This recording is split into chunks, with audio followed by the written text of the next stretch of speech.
মিজানুর রহমান আজহারি কি বলেছে সেইটা আপনি আমাকে এখানে ফেলে দিয়েছিলাম, আবার কোন শরমে তুমি দাও? তুমি আমাকে কি বলিয়ে নিতে চাচ্ছ? আমি তো আর একজনের কথা বলি না। কোথায় কি বললাম সেটা নিয়ে তুমি টানাটানি করো। বাড়িতে ইফতারি খেতে আগ্রহী এবং খেয়ে থাকেন, ওনার পিছনে নামাজ পড়া যাবে কি? যাবে, নামাজ আপনাদের হবে, তার হবে না।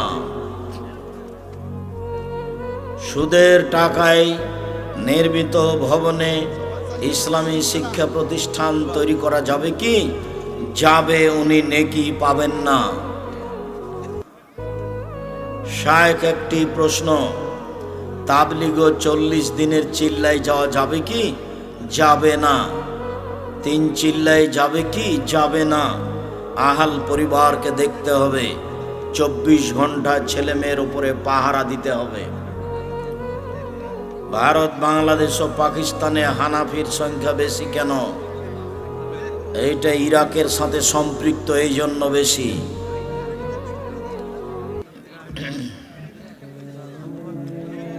আমি আপনার বক্তব্য ভালোবাসি এবং আমল করতে চেষ্টা করি।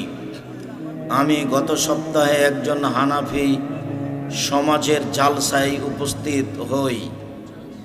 ওই জানাজার নামাজের পূর্বে ইমাম সাহেব মুসল্লিদের উদ্দেশ্যে বললেন, সাহাবী উসমান রাদিয়াল্লাহু তাআলা 3 বার জান্নাতে। মোহতারাম, ফরজ সালাতের জামাতে একামতের সময় ইমাম সাহেব কি কেবলার দিকে মুখ করে দাঁড়াবেন? জি না, মুসল্লির দিকে মুখ করে থাকতে হবে। মুসল্লির দিকে মুখ করে, পূর্ব দিকে মুখ করে থাকতে হবে। আর বারবার বলবেন, কাতার সোজা করুন, প্রাচীরের মতো হয়ে দাঁড়ান। শায়েখ, আল্লাহর জন্য ভালোবাসি। আমার প্রশ্ন হলো, কোরআনে জবর জের পেশ তো নবীজির ইন্তেকালের পরে আবিষ্কার করা হয়েছিল, এখন এটা কি বিদআত হবে? জি না। আজও আপনি লাগায়েন না, আপনি না লাগিয়ে পড়েন। আরবিরা পারে, আমাদের ছেলে মেয়ে পারে না, তাই সুবিধার জন্য লাগানো হয়েছে। ওটা সুবিধার জন্য। ওটা যদি বেদাত বলেন তা আপনাদের যে বিশ্ব রোড, পাকা রোড, আপনি লাফ দিয়ে ওইদিকে যাবেন, ঢাকা যাবেন কিভাবে? এরকম রোড তো রাসূলের ছিল না। আপনার মা যে চুলাতে রান্না করে, এই চুলা তো রাসূলের ছিল না, তাহলে খাওয়াও বাতিল। আল্লাহকে সন্তুষ্ট করার জন্য মানুষ যেই ইবাদত করে, ওই ইবাদত যদি রাসূল না করে থাকেন তাহলে বিদআত। বুঝাতে পারিনি? খালি এই কথাটা মনে রাখতে হবে। আল্লাহকে সন্তুষ্ট করার জন্য মানুষ এমন ইবাদত করলো যে ইবাদত রাসূল করেন। কোনটা আব্দুর রাজ্জাক সাহেব? একটা বলেন তো। একটা হলো 15 শাবান রোজা থাকা। তা আল্লাহ রাসূল কি করেছেন? আল্লাহ রাসূল সাবানে বেশি বেশি থেকেছেন, 13, 14, 15, 20, 25 করেছেন। আর আপনি একটাই করলেন, এটা উল্টে গেল। আরো যত আছে। আল্লাহ নবী দুরুদে ইব্রাহিম পড়েছেন, আর আপনি বলছেন আল্লাহুম্মা সাল্লি আলা সাইয়্যিদিনা নাবিয়ানা মুহাম্মদ।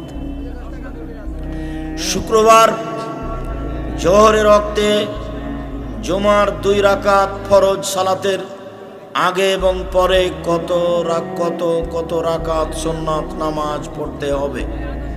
জুমার দিন আগে বেহিসাব যে যত পারে, আজান পর্যন্ত যে যত পারে। পৃথিবীতে একটাই জায়গাতে বেহিসাব সালাতের অনুমতি আছে, সেটা হলো জুমার দিন আজানের পূর্ব পর্যন্ত। যে অনুমতি রমজান মাসে লাইলাতুল কাদরেও নেই। রমজান মাসে লাইলাতুল কাদরেও মানুষ বেশি সালাত আদায় করতে পাবে না, 8 রাকাতের বেশি। কোথায় বেশি পাবে? জুমার দিন।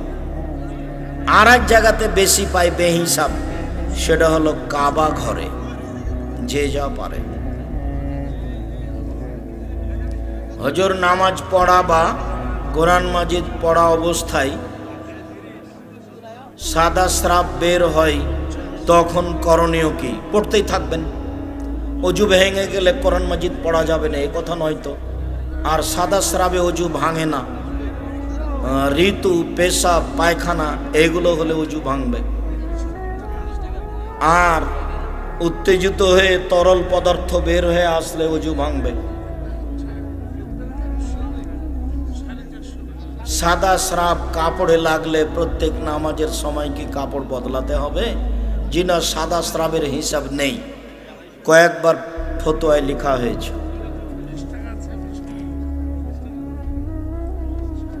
কি তাহাজ্জুদের নামাজ কিভাবে পড়ব? 2 রাকাত দিয়ে চালু করেন। সেদিন যে কি মসজিদ আসেনি, খুতবা দিচ্ছিলাম যে এদিকে একটা শিলমান দিতে, সেদিন তো বলেছি যে অন্তত 2 রাকাত দিয়ে চালু হোক। তো কেন? আল্লাহ নবী বলেছেন কেউ যদি রাতে 2 রাকাত সালাত আদায় করে তাহলে ওর নামটা ওই সব তালিকায় থাকবে যেই তালিকাতে বড় বড় পরহেজগার ব্যক্তির নাম আছে, যারা একবারে নবী, রাসূল, সালেহ, সিদ্দিক, ওলিয়া উলিয়া, তাদের তালিকাতে আপনার নামটা পড়ে যাবে রাতে যদি আপনি 2 রাকাত সালাত আদায় করতে পারেন। আপনি বেশি করেন, 4 রাকাতে আসেন, 6 রাকাতে আসেন, 8 রাকাত হলো রাতের সালাত তাহাজ্জুদ, 1 রাকাত বিতর মিলে হলো 9 রাকাত, 3 রাকাত বিতর মিলে হলো 11 রাকাত, 5 রাকাত বিতর মিলে হলো 13 রাকাত। এই হলো মোট সালাত। বিতর বেড়ে 13 রাকাত, বিতর বেড়ে 11 রাকাত, বিতর বেড়ে 9 রাকাত। 1 রাকাত বেশি পড়ার চেষ্টা করবেন, 5 রাকাতও পড়বেন মাঝে মধ্যে। প্রশ্ন, সন্তান মায়ের দুধ কতদিন খাবে? যতদিন বুকে দুধ আছে। দুধ মা প্রমাণের জন্য 2 বছর, আর নিজের বাচ্চা মায়ের দুধ খাবে যতদিন বুকে দুধ আছে।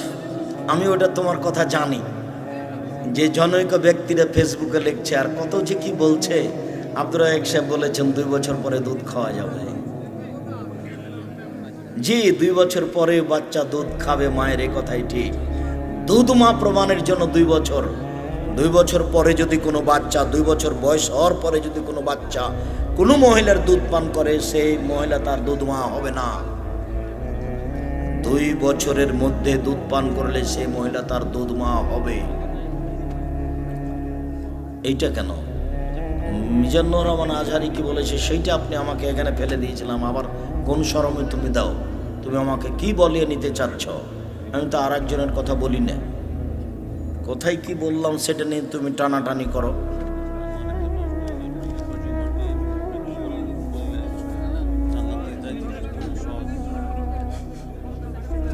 চারটি কারণে কবরের শাস্তি মাপ। 1, জুমার দিন মারা গেলে কবরের শাস্তি মাপ, এ কথা মুহাম্মদ সাল্লাল্লাহু আলাইহি ওয়াসাল্লাম বলেন। 2, সূরা মুলক রাতে পড়লে কবরের শাস্তি হবে না। 3, পেট ব্যথায় মারা গেলে কবরের শাস্তি হবে না। 4, শহীদ হয়ে গেলে কবরের শাস্তি হবে না। একটাই সহজ, বাকিগুলো সহজ নয়। কি বলেন তো সেটা? সূরা মুলক। রাতে ঘুমানোর সময় সূরা মুলক পড়বেন নিয়মিত, কবরের শাস্তি মাফ হবে, এই কথা মুহাম্মদ সাল্লাল্লাহু আলাইহি ওয়াসাল্লাম বলেছেন। কোথায় দেখতে পাবো? উপদেশ বইয়ে দেখা যাবে। আর কোথায়? কে বড় লভাবন বয়ে হতে পারে। খালি কেউ যাবেন না, টাকা না থাকলে মাসিক আলিতে সম্পত্তিকে নিয়ে যাবেন। আর সামনে বৃহস্পতিবার, শুক্রবার সবাই মিলে খালা, ফুফু, আত্মীয় স্বজন, সকল দিনী ভাই বোনকে আমি আব্দুর রাজ্জাক বিন ইউসুফ আন্তরিকভাবে দাওয়াত দিলাম। জামিয়া সালাফিয়া দেখা হবে, বিশাল ভূখণ্ড বালি পড়ে আছে, মসজিদ নির্মাণ হবে, সেই জায়গাও দেখা হবে। সম্মানিত দিনী ভাই বোন সকলকেই এই প্রস্তাব দিয়ে বলছি, আল্লাহ আমাদের যারা মারা গেছে তুমি তাদের কবরের শাস্তি মাফ করো। আমরা যারা অসুস্থ তুমি তাদের আরোগ্য দান করো। যারা আমরা বেঁচে আছি তুমি তাদেরকে তোমার রাসূলের পদ্ধতি অনুযায়ী চলার তৌফিক দান করো। প্রতিবেশীর ব্যাপারে সতর্ক সাবধান হওয়ার তৌফিক দান করো। এই দাবি, এই দোয়া তোমার দরবারে রেখে আজকের সংক্ষিপ্ত কথা এখানেই শেষ করলাম। সুবহানাকা আল্লাহুম্মা ওয়া বিহামদিকা আশহাদু আল্লা ইলাহা ইল্লা আনতা আস্তাগফিরুকা ওয়া আতুবু ইলাইক। আসসালামু আলাইকুম ওয়া রাহমাতুল্লাহ।